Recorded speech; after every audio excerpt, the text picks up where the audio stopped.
This is part 1 in my series.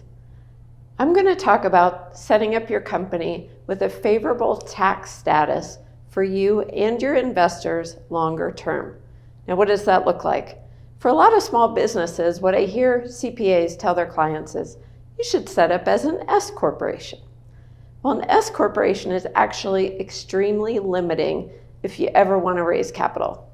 If this business is just for yourself, then an S corporation may work just fine.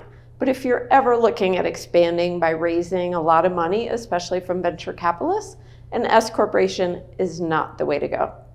Something that oftentimes we use for clients is a C corporation.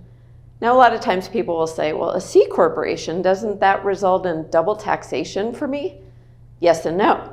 It only results in double taxation if the funds that you make at the corporate level actually get distributed out to your owners. That may not happen for several years because you're running your business and taking all of your cash flow and reinvesting that to grow your company. Another thing that people oftentimes don't realize that with the C corporation, if you're in a qualifying trade or business, when you go and sell your company, if you've held it at least 5 years, the first $10 million in gains is tax-free at a federal level.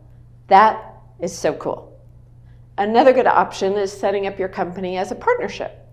Now, sometimes people say, what? A partnership? Like we think of partnerships as in a couple of people, not large companies with lots of investors. But these days, we can set up a limited liability company taxed as a partnership and really use that to help grow the company over time and get high quality, longer term investors. A lot of times in real estate, a partnership structure is used, but these days, private equity uses that structure probably the most.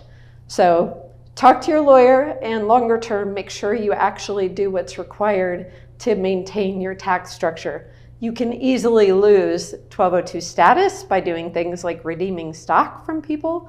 You can lose S Corp status by having a non-qualified stockholder invest in your company. Or you can screw up your partnership, like profits interest, for example, by not following the rules. So talk to a lawyer early on, follow your rules as you operate your business. Thanks.